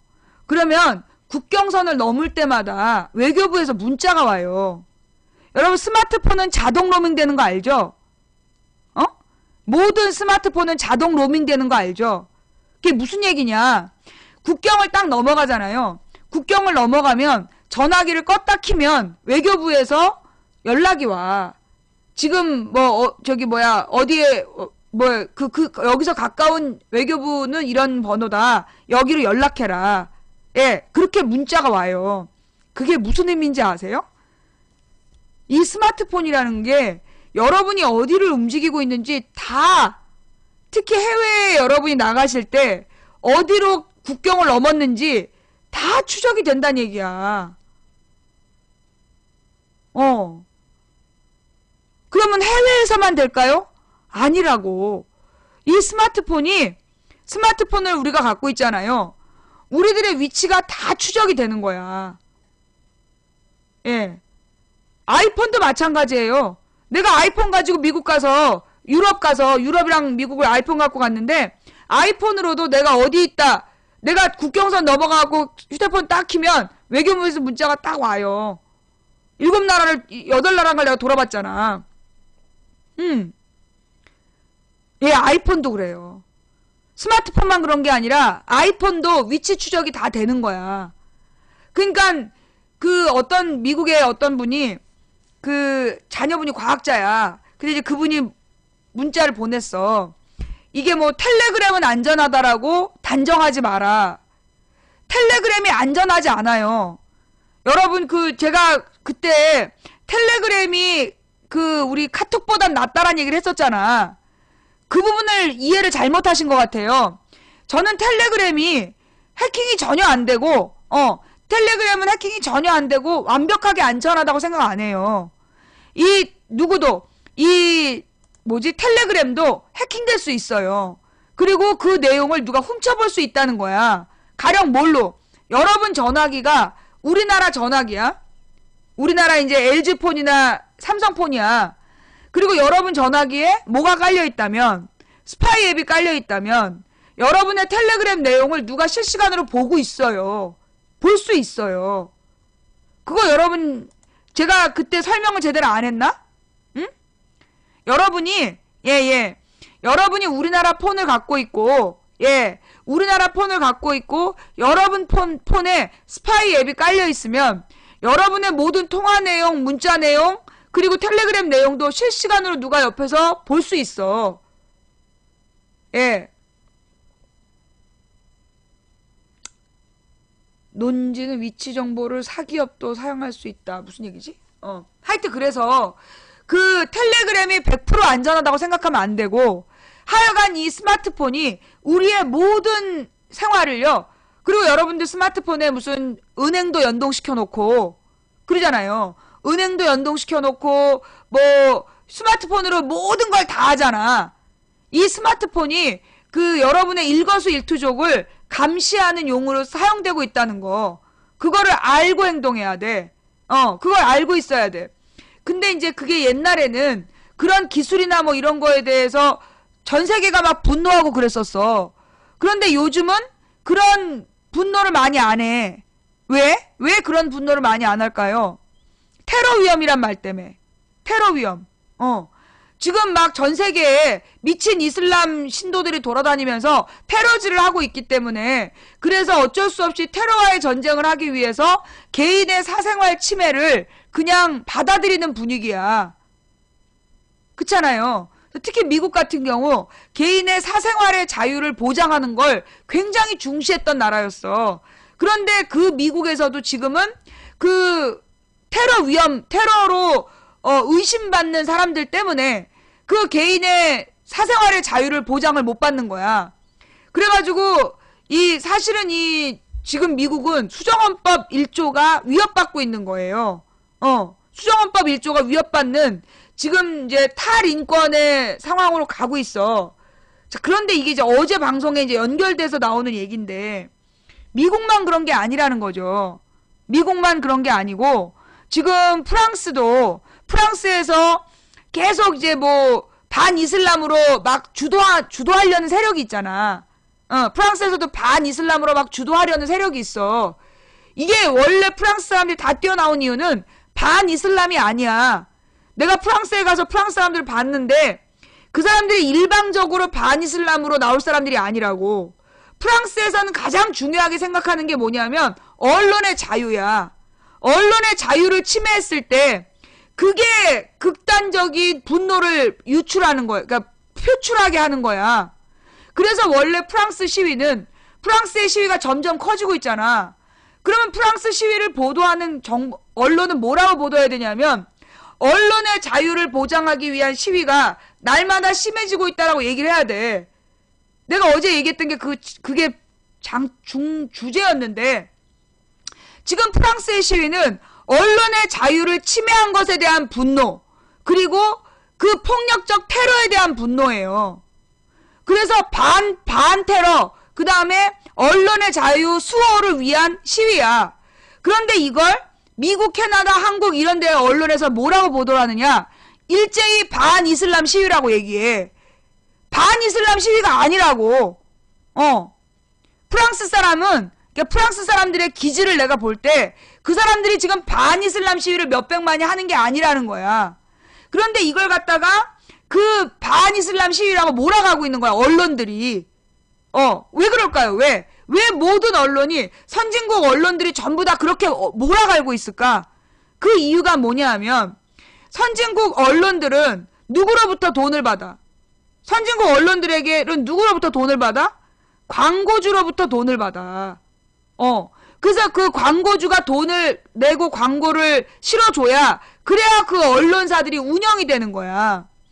그러면 그 언론사들에게 돈을 내주는 광고주, 이게 바로 누구야? 재벌들이야. 그 재벌들의 주식을 가장 많이 보유한 게 누구야? 유태인 자본이라고. 유태인 자본들이, 유태인 거대 자본들이 그 대기업의 최대 주주들이고, 그들이 돈을 내는 언론들이기 때문에 그 언론들이 누구를 중심으로 한, 유태인을 중심으로 한 보도들을 하고 있다는 거야. 유태인의 관점에서의 보도를 하고 있다는 거야. 실제로 무슨 일이 있었냐면요. 뉴스 하나 찾아봐 주세요. 그 지난번에 가자지구에 대한 폭격을 영국인가 어디에서 한 언론인이 보도를 했어. 사진을 찍은 거야. 그 이스라엘 사람들이 높은 곳에 올라와가지고 가자지구 폭격을 보면서 환호하는 장면을 찍었어요. 그래서 그걸 보도했단 말이야. 그러면서 세계에서 가장 처참한 사진 이렇게 올렸어. 그게 뭐냐면 그 가자지구의 어린아이와 여자들이 무참히 밤에 학살당하는 장면을 이스라엘 사람들이 언덕 위에 올라가서 환호하면서 봤다. 그래가지고 그 사진이 참혹한 사진이라고 올라왔었단 말이야. 그런데 공교롭게도 그 사진은 거의 포털에서 다 묻혔어. 묻혔을 뿐만 아니라 그 기사가 기자가 그 기사를 쓴 기자가 어떻게 됐어요? 그 기사를 쓴 기자가 불이익을 당했어. 그게 작년 여름이었거든요. 작년 7월인가에 그 기사가 나왔어. 그리고 나서 그 기자가 불이익을 당했어. 자, 그러면 이거는 언론의 자유예요? 언론의 자유가 보장된 거예요? 아니라고. 그 가자지구에서 벌어진 아, 지금 가자지구를 쓰려는 잘 안 되죠. 아, 진짜 아프리카에서 꼭 가하트 구로 나와. 가자 지구인데, 그러니까 가자라는 지구 이렇게 쓰세요. 그럼 이제 그 지역의 이름이 가자야. 그러니까 가자 쓰고 지구, 가자라는 지구. 이게 하트가 나와서 자꾸만 지금 막 다 당황하고 있는데, 그 가자라는 지구가 소위 어저께 이야기했던 팔레스타인 사람들, 원래 그 땅의 주인들이 갇혀있는 땅이야.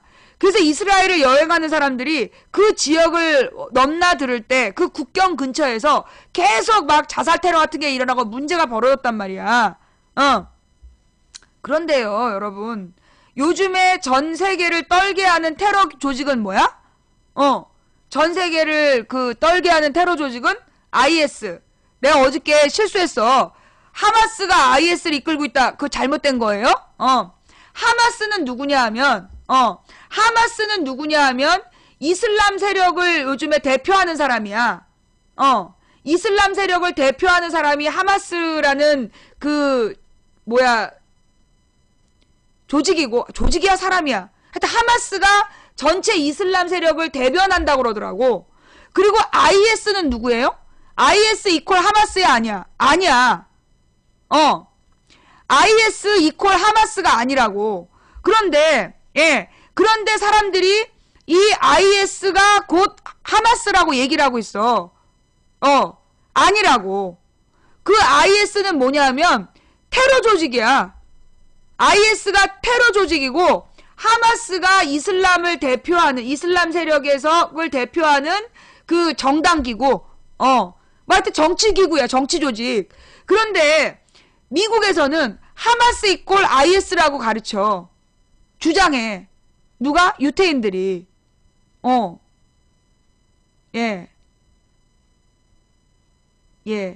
하마스가 폭력적 이슬람 조직에 대항하는 정당기구다. 그렇군요. 그러니까 구분하면 하마스는 이슬람의 어떤 평화주의를 대표하고, 그래서 이 하마스가 이 테러에 대한 이슬람의 이름으로 벌어지는 테러를 비판하는 거야. 하마스라는 조직은, 정당기구는. 그런데 미국에서는 하마스가 곧 테러를 부추긴다라고 얘기를 해. 테러를 부추긴다라고 이 유태인들이 그 무식한 한국 사람들한테 그렇게 막 주장하고 있는 거야. 그걸 이제 박사모들이 돌아다니면서 같이 떠들고 있는 거고. 하마스하고 IS는 다르다고. 그러면 IS라는 게 뭐냐 하면 소위 극단주의 이슬람 테러 조직이라는 건데, 여러분 이제 이슬람 세력의 특징이 뭐냐? 다 가난하다는 거예요. 이슬람의 나라들이 그 1인당 GDP가 높아. 그런데 그 1인당 GDP가 높은 이유가 뭐냐 하면 그 왕들 있잖아. 그 이슬람 국가의 왕들이나 귀족들이 유전을 가지고 있어. 그 유전에서 엄청난 돈을 벌어들이고, 그래서 그 왕들이 세계적인 부자로서 돈을 많이 갖고 있기 때문에 그 나라 사람들이 전부 다 같이 1인당 GDP가 높은 걸로 나오지만 실제로 대부분의 이슬람 신도들은 가난해요. 그 나라의 왕과 귀족 몇 명을 제외하면 유전을 가진 부족장이나 유전을 가진 왕과 귀족이 아니면 대부분의 이슬람 사람들은 가난해. 그러니까 그 만수르도 그런 유전을 갖고 있는 부자인 거잖아. 그죠? 자, 그런데 지금 IS라는 테러 조직이 엄청난 테러 기능을 갖고 있어. 그러면서 자기네들의 무슨 라디오 방송도 갖고 있다며. 알카에다처럼. 아니 뭐지 하여튼 그런 게 있대. 자, 그런데 그 돈 누가 될까? 그 돈을 누가 되겠냐고. 아랍의 지금 이제 그 소위 중동 지역에 왕과 귀족들이 유전해서 번 돈을 테러 기구에 낼까? 안 내요. 그 왕과 귀족들이요, 자기네 나라에 살지도 않아요. 외국에 나가보면 그 사람들 전부 1년 내내 관광만 하고 다녀. 그것도 전 세계에서 제일 비싼 호텔로 돌아다니면서 관광을 하고 돌아다니기 때문에. 그리고 얘네들도 투자를 해. 투자를 하기 때문에 사실 그 이스라엘 뭐라 그러나 그 대자본하고 입장이 다르지 않다고. 자, 다른 말로 지금 IS라는 게 이슬람 조직의 이슬람 뭐의 사상을 가진 테러 조직이라고 계속 미국이 주장하고 있는데, 과연 IS가 정말 이슬람 사람들로 구성됐느냐? 보면 아니라고. IS에 구성된 사람들이 그 세계적인 용병들이야. 봤죠, 그거? 영국인도 포함되고, 뭐 프랑스인도 있고, 한국인도 있고, 그 IS를 구성한 사람들이 다국적 군대야. 뭐 이슬람, 철저한 이슬람 신도로서 그런 사람들이 아니라고. 지금 이제까지 나온 보도들 한번 찾아봐봐. IS에 한국인도 있다, 뭐 영국인도 있다, 여러 나라 사람들로 구성되어 있다니까? 그죠? 그럼 무슨 얘기냐? 결국 IS라는 건 이슬람 조직하고 무관하다는 거야. 예. 내가 볼 때 IS는 뭐 이슬람과 무관할지는 무관하다는 말이 좀 오류가 있는 것 같고, 이슬람을 대표하지 않고, 그리고 이슬람 사람들만으로 구성된 것이 아닌 걸로 보이고, 그리고 무엇보다 정말 이슬람 나라의 사람들은 되게 가난해. 그래서 그 정도 규모의 테러 조직을 움직일 수가 없다고. 그러니 이 IS라는 이 테러 조직에 누군가가 돈을 대고 있다 라고 나는 바라봐요. 그러면 누굴까? 알 수 없죠. 누가 IS에 돈을 대느냐 단정할 수 없어요. 그죠? 지금 이슬람이란 이름의 테러 조직인 IS에 누가 돈을 대는지는 알 수 없는 거야. 자, 그렇다라면 우리는 상황을 봐야 돼요. 상황을. 여러분, 그 살인사건에 있어서, 살인사건을 수사하는 데 있어서 제일 중요한 게 뭔지 알아요?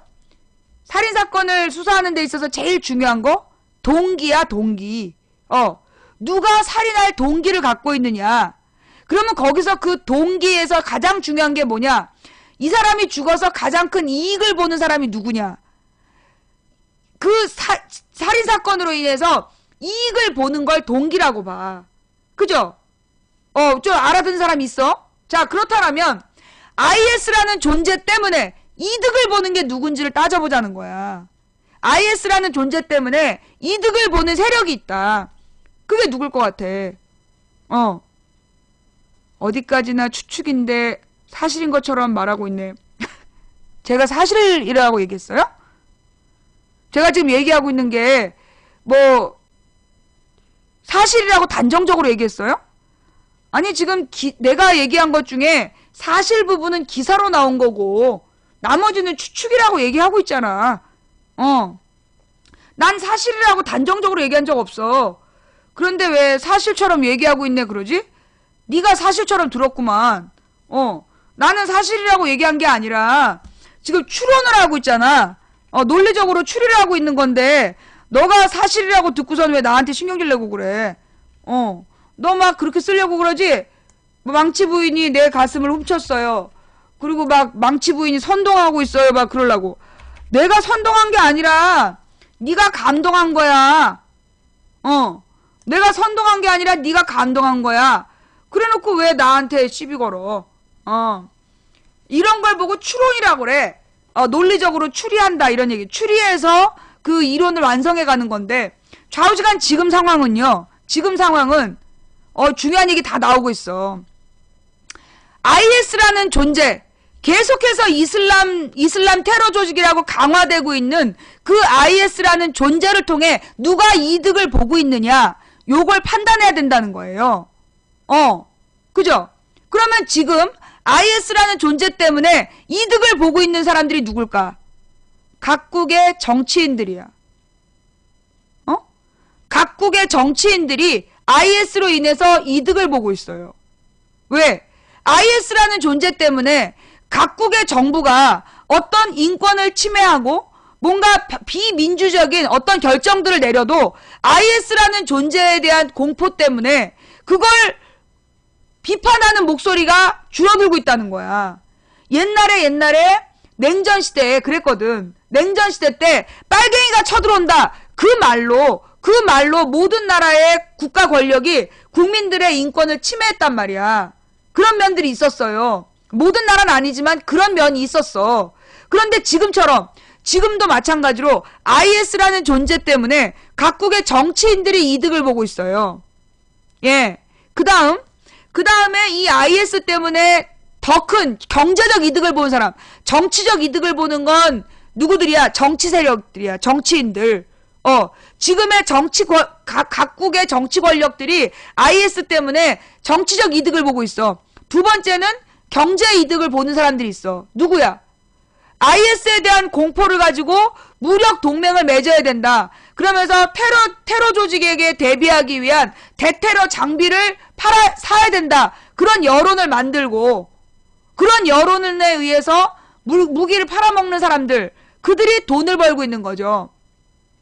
그리고 그들은 누구하고도 연결되어 있어? 소위 전 세계 대자본하고도 연결되어 있어. 그런 대자본들이 무기 장사하는 무기 제조업체에 주식을 갖고 있고 서로 다 같은 편인 거야. 전부 다들 다 같은 편인 거지. 그래서 이 무기업자들, 정치 권력, 그리고 이 언론, 얘네들이 전부 다 한패야. 그래서 지금 IS라는 가상의 테러 조직을 만들어 놓고 그들이 세계를 테러로 위협하고 있다고 막 얘기를 해. 그러면서 테러라는 게 나쁘다고 얘기하면서 각국의 테러가 벌어지고 있어. 예를 들어 프랑스에서 작년 여름인가? 프랑스에서 작년 여름에 진보 청년이 보수단체에 맞아 죽은 사건이 있었어. 그죠? 보수 세력들한테 진보적인 성향의 한 청년이 맞아 죽은 일이 있었다고. 그게 뭐야? 테러야. 정치적 테러 살인이라고. 또 이번에 신은미 콘서트장에 던져진 폭탄, 그거 테러야. 그죠? 그 테러라고. 그리고 사회적 약자에게 가해지는 폭력, 그게 곧 테러예요.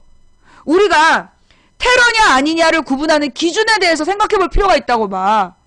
가령 예를 들어 식민지, 우리 독립군들이 일본의 주재소를 폭파시켰어. 이거 테러입니까? 독립전쟁입니까? 우리의 독립군들이 일본의 주재소를 공격하고, 그 일본 정부기관을 공격했어요. 이거 테러예요? 아니면 독립전쟁이에요? 자, 여기서 이걸 테러라고 보는 사람들이 문제인 거야. 테러라고 지금 가르쳐요. 정부에서. 지금 우리 정부에서 그걸 테러라고 가르친다니까? 그걸 독립전쟁이라고 안 가르치는 거야.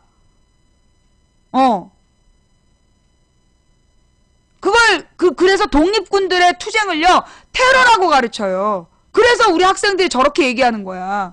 그건 테러가 아니야. 자, 그러면 다른 얘기로, 가령 집에 강도가 들어왔어. 강도가 들어와서 그 집에 있던 아들이 그 강도를 두들겨 팼어요. 두들겨 패서 그 강도가 가족들을 위협하지 못하게 했어. 이거 테러야 아니야? 이게 테러야 아니야? 그건 테러가 아니잖아. 약자가 자기를 지키기 위한, 자기 것을 지키기 위한 정당방위라고. 우리 독립군들의 투쟁은 정당방위였던 거예요. 내 것을 지키기 위한 정당방위 행동이야. 그런데 누구의 입장에서 보면 테러야? 누구 입장에서 보면? 일본 놈들 입장에서 보면 테러잖아. 그죠?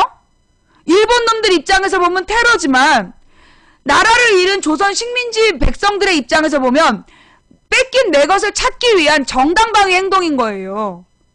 그래서 함부로 테러라는 말을 쓰면 안 되는 거야. 그러면 그럼에도 불구하고 테러라는 표현은 있어. 무엇이 테러냐? 사회적 약자에게 가해지는 죄 없는 약자에게 가해지는 폭력행위, 그게 테러야. 무고한 약자에게 가해지는 폭력행위가 테러라고. 가령 우리가 보통 테러, 그럼 뭐라 그래요? 은행에 와서 일 보려고, 은행에서 이렇게 뭐 자기 공과금 내러온 사람들이 있었던 은행에 누가 폭탄을 던져갖고 다 죽였어. 거기 은행에서 일하는 사람, 은행에 있었던 사람들은 죄 없는 무고한 일반 시민이잖아. 그런 사람들이 당했을 때 그런 걸 우리가 테러라고 그래요. 구분이 됩니까? 그러니까 테러라는 건 죄 없는 약자, 죄 없는 약자 다수에게 행해진 그 명분 없는 폭력, 이게 테러란 말이야. 지금 그러니까 이게 사실 프랑스 사람들이 주장하는 건 뭐냐 하면 전 세계에 테러가 없어져야 된다는 거야.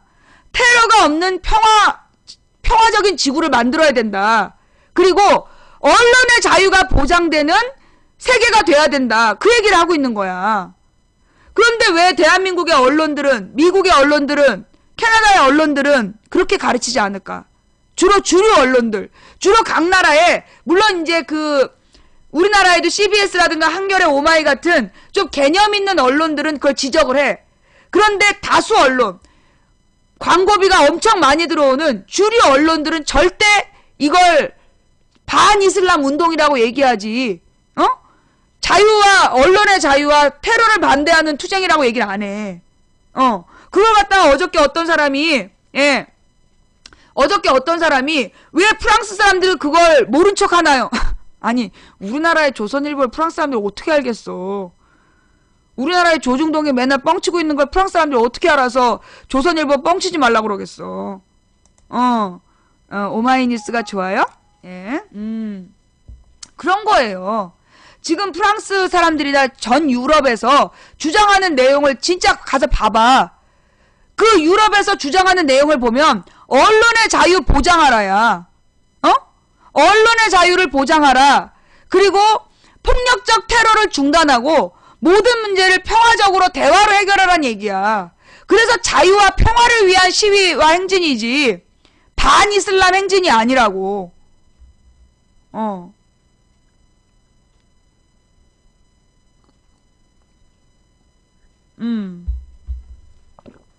뭔 말인지 알겠어요? 그런데 지금 세계의 주류 언론들이, 소위 이제 강대국 주류 언론들이 반이슬람이라고 떠들어. 이거 왜 그러는 걸까요? 이거 왜 그러는 거야? 지금 반이슬람이라는 어떤 정서를 만들려는 움직임이 굉장히 나는 격해졌다고 봐.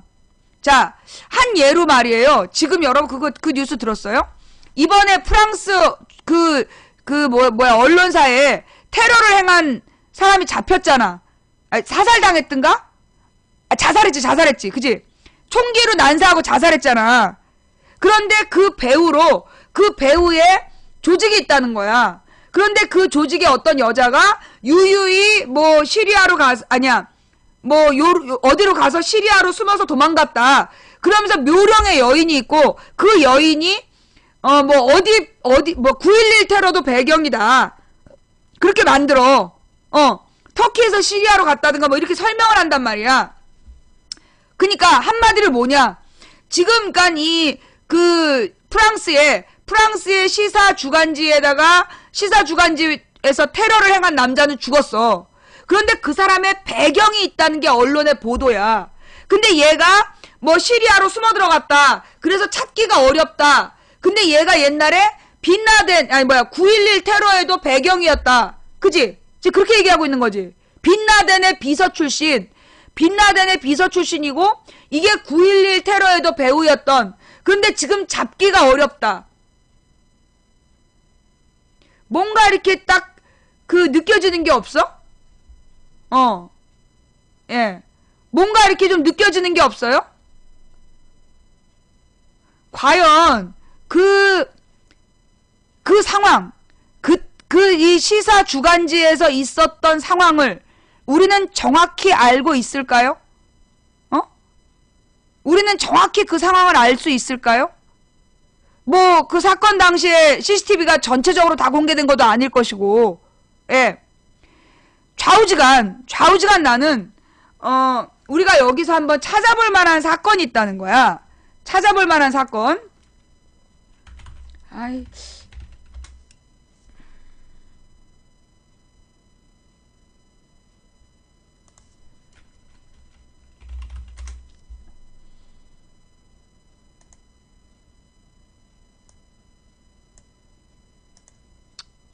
들어봤어요? 통킥만 사건. 1964년 베트남 동쪽 통킥만에서 일어난 북베트남 경비정과 미군 구축함의 해상 전투 사건. 미국이 베트남 전쟁 개입을 공개적으로 강화한 계기로 삼은 사건이다. 미국 측에 따르면 64년 8월 2일 북베트남 어뢰정 3세척이 tonkin만에서 작전을 수행하고 있는 미 구축함 매독스호를 향해 어뢰와 기관총으로 선제 공격을 가하였다. 미 구축함은 어머 싹 들어온 거 봐. 예, 굉장히 당황스럽게 당황했나봐요. 막 섹스 쓰고 있네. 자, 어뢰 다시 한번 읽을게요. 얘 때문에 미국의 베트남 전쟁 개입을 공개적으로 강화한 계기로 삼은 사건. 다른 말로 tonkin만 사건 때문에 미국이 베트남 전쟁에 전면적으로 개입하게 됐다는 얘기예요. 미국 측에 따르면 64년 8월 2일 북베트남 어뢰정 3척이 tonkin만에서 작전을 수행하고 있는 미 구축함을 향해 어뢰와 기관총을 선제 공격을 가하였다. 미 구축함은 즉각 대응하여 한 척을 격침하고 두 척에게는 타격을 가하였다. 주변에 공동으로 작전을 수행하던 항공모함도 가세하여 함재기들이 공세를 펼쳤고 함대 구축함도 공격에 가세하였다. 미국은 이 해상 전투를 빌미로 베트남 전쟁에 본격적으로 개입하였다. 당시 미국은 tonkin만 전투 이전에도 베트남전에 개입하고 있었다. 8월 7일 미국 하원은 만장일치로 tonkin만 결의안을 채택하여 베트남전 개입을 본격화하였다. 미국은 북베트남을 대대적으로 폭격을 시작하였고 해병대를 상륙시켰다. 71년 미 국방부 펜타곤 보고서에 의하면 이 전투는 미국 측이 베트남전 개입을 위해 조작되었을 가능성이 제기되었으며 베트남전 당시 미국 국방장관이었던 로버트 맥나마라는 1995년 회고록에서 이 전투가 미국의 자작극이었음을 고백하였다.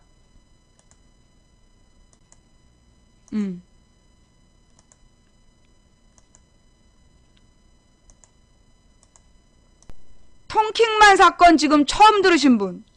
예. tonkin만 사건 지금 처음 들으신 분.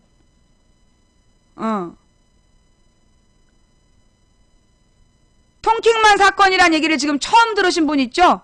그죠? 예. 여러분 로버트 케네디가 왜 죽은지 알아요? 예. 서프라이즈에서 봤어요. 예. 서프라이즈라는 프로에서 그렇게 tonkin만 사건을 다루기도 했었군요. 네. 결국은 뭐냐 하면 이제 로버트 케네디 대통령이 죽었던 로버트 케네디란다. 존 F 케네디 대통령이 죽었던 이유가 뭐였냐면 그러니까 그 당시에 이제 전후에 2차 대전 이후에 계속 공화당이 권력을 잡고 있었단 말이야. 근데 이제 공화당이 권력을 잡으면서 계속 전쟁 중심으로 갔어.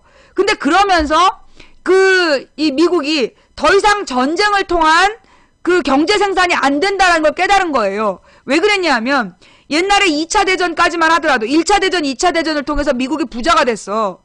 그런데 한국 전쟁을 했는데 남은 게 없는 거야. 한국 전쟁을 했는데 미국의 시민들한테 별 도움이 안 됐어. 경제적으로 발전이 안 된 거야. 왜 그랬냐면 한국 전쟁은 돈은 엄청 미국은 부자가 됐지. 미국의 부자들은 부자가 됐어. 그런데 한국 전쟁에 사용된 무기들이 한국 전쟁을 위해 만든 게 아니라 2차 대전 때 남았던 무기들을 쓴 거야. 2차 대전에 남아있던 무기를 다 쓴 거기 때문에 이렇게 각 나라에서 돈을 각출해갖고 전쟁을 했고 연합군이 나온 비용으로 그 무기들을 사서 쏟아부은 걸로 했기 때문에 미국의 무기 산업자들은 재고떨이를 한 거야. 하지만 누구에게는 일반 국민들에겐 도움이 안 됐어. 그래서 그에 대한 불만들이 생긴 거야. 그리고 이 냉전 체제, 그 냉전 체제에 대해서 그 지식인들이 비판을 하기 시작했어. 1950년대에. 그러니까 전 세계가 이념으로 갈라져서 서로 막 3차 대전을 준비하기 위해서 군비를 증강해야 된다고 막 주장을 하니까 거기에 대해서 지식인들이 막 비판을 한 거야. 누구를 위한 군비 증강이냐? 너네 사실은 적대적 공생관계 아니냐? 지금 사실 이렇게 냉전 체제를 만들어서 이익을 보는 게 누구냐? 이러면서 냉전 체제를 비판하는 목소리가 생기기 시작해. 그 과정에서 이 누구니? 존 F 케네디가 대통령이 되는 거야. 존 F 케네디가 대통령이 됐는데 이 사람은 공화당이 아니라 민주당이었어. 그래서 이 존 F 케네디는 전쟁을 통한 경제적인 이익을 반대한 거야. 그 뭐 존 F 케네디는 천사고 공화당은 악마냐가 아니라 내가 그랬잖아. 공화당과 무기 산업자들은 전쟁을 통해서 돈 벌려는 사람들이고 존 F 케네디와 민주당 쪽 애들은 산업을 통해서 쪽쪽 빨아먹겠다는 애들이야. 어? 경제적인 투자를 통해 쪽쪽 빨아먹겠다는 애들이고 민주당이 공화당 애들은 전쟁을 통해서 돈 벌겠다는 애들이야. 그랬을 때 상대적으로 미국의 공화당이 잡으면 우리나라 같은 경우엔 전쟁 위험이 높아지잖아.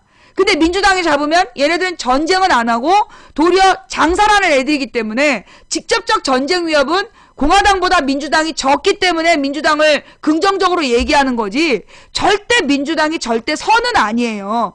어? 근데 하여튼 이 케네디는 어떤 스타일이었냐면 아시아의 국가들에 투자를 해서 그 투자를 통해 먹튀하는 세력 있잖아. 케네디는 이 그 대자본 쪽이야. 그러니까 그 무기 장사가 아닌 쪽 자본이 이제 케네디 쪽이었던 거지. 그래서 이제 이 한국 전쟁 이후에 무기 산업자들이 계속 베트남 전쟁을 해야 된다라고 이념 전쟁을 끝내야 된다면서 베트남을 독립시켜야 된다고 막 그런 거야. 그래서 베트남 전쟁을 해야 된다고 공화당에 막 요구를 하니까 그러면 미군 파병까지는 결정을 했어. 그랬는데 파병만 결정해 놓고 실제로 베트남 전쟁에 전면적 개입을 안 한 거야. 그러자 케네디 암살이 된 거야. 케네디가 대통령 돼서 2년 반 만인가에 죽잖아. 임기를 못 맞추고 갑자기 죽었어. 그런데 그 케네디가 죽는 과정에서 여러 가지 이제 사건이 터져서 JFK라는 영화까지 나온 거잖아. 그래서 케네디가 죽은 다음에 대통령이 윌슨이라는 애가 돼. 그래서 그 윌슨이 대통령이 돼서 제일 먼저 한 일이 뭐야? 통킹만 사건이 발생하고 그에 따라 베트남 전쟁에 전면 개입을 하게 되는 거예요. 이게 세계적인 흐름이야. 세계적인 이건 역사야. 요거 방금 망치 부인이 읽어준 거 뭐 무슨 블로그에 나온 게 아니라 백과사전에 나온 내용이야. 백과사전에. 한마디로 강대국들은 전쟁을 하기 위해서 뭣도 할 수 있다? 뭘 할 수 있다? 자작극도 꾸릴 수 있는 애들이라는 거예요. 예. 그래서 이 통킹만 사건 때문에 그래서 이 9.11 테러를 문제제기하는 거야, 사람들이. 미국에서 왜 9.11 테러를 자작극이라고 보느냐 하면 바로 이런 것 때문이야. 통킹만 사건을 일으켜서 베트남 전쟁을 일으켰던 미국의 전력이 있기 때문에 월드 트레이드 센터를 무너뜨린 다음에 미국의 자유와 평화에 대한 주장을 완전히 묵살시켜버렸거든. 그리고 테러와의 전쟁이라는 이유로 완전히 지금 극우 미친 정치인들이 미국 정치를 주도하고 있단 말이야. 그래서 이걸 보고 결과적으로 이득을 본 놈들이 있다. 왜냐? 공화당의 부시가 9.11 테러를 가지고 이라크와의 전쟁을 선포하잖아요. 예. 이라크와의 전쟁을 선포했고 그래서 7년 동안의 이라크 전쟁을 했어. 뭐라 그랬냐면 이라크에 대량 살상 무기가 있다. 그리고 테러를 지원하고 있다.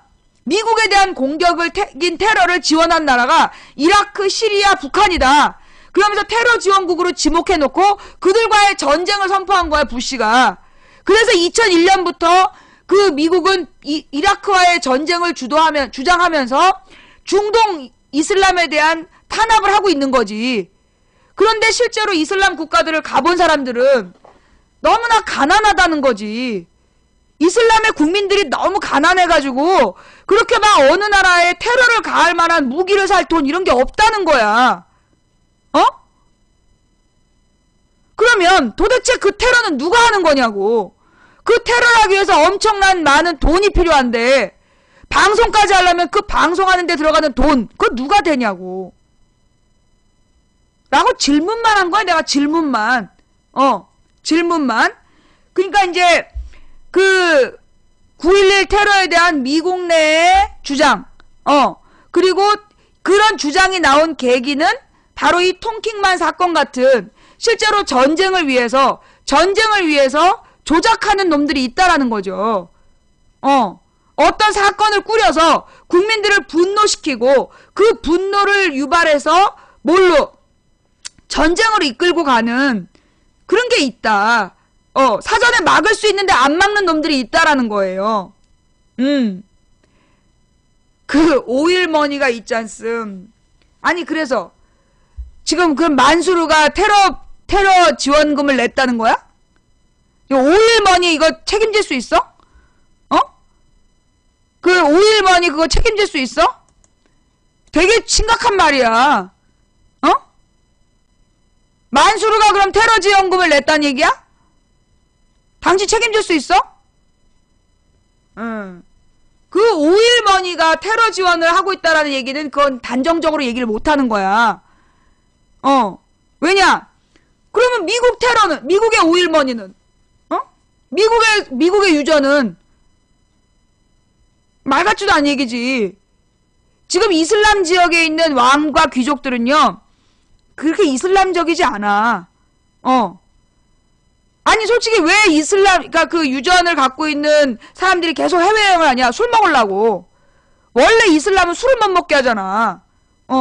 원래 이슬람에서는 술을 못 먹게 하기 때문에 무슨 왕이니 뭐니 이런 애들이 그 이슬람 교도가 아니라고. 이슬람에 대한 뭐 이렇게 열심히 신도들이 아니야. 걔네들은 그냥 부자일 뿐이야. 예. 그러니 뭐 무슨 강력한 이슬람주의에 물들어가지고 전쟁을 한다. 이슬람의 그 사상이 그렇게 전쟁하는 사상이 아니야. 이슬람 사상이 그렇게 전쟁하는 사상이 아니라고. 그럼에도 불구하고 끊임없이 반이슬람이다 이렇게 얘기하기 시작한 게 언제부터냐면요 지난 여름부터예요. 사실 지난 여름부터는 아니야. 더 오래됐어. 그러니까 9.11 테러 이후에 내가 볼 때는 이 세계의 주요 언론들이 소위 대자본에 의해서 움직이는 주요 언론들이 소위 반이슬람 정서를 만들어내고 있는 거야. 그래서 이슬람과의 전쟁이라는 거를 계속 부추기고 있고 그러면서 이슬람 세력 이퀄 테러 세력이라고 규정하고 그리고 그들에 대한 인권을 탄압하면서 그걸 정당화하고 있고 그렇게 세계를 운영하고 있다고. 어저께 방송 끝난 다음에 계속 누가 질문을 해서 오늘 좀 보충으로 그 얘기를 했고요. 예. 자, 그러면서 이런 이 테러, 그러니까 우리가 알 수 없는 이런 테러 조직에 대한 공포를 팔아서 이걸 뭐라 공포팔이라 그래. 공포팔이. 이런 공포를 팔아서 이득을 보는 사람들이 있어. 가령 누구냐? 이런 그 테러 위협과 뭐 이런 것들 때문에 가뜩이나 경제가 어려운데 꼭 같이 붙어 나오잖아. 가뜩이나 경제가 어려운데 계속 끊임없는 테러 위협 때문에 안정적으로 이렇게 사회가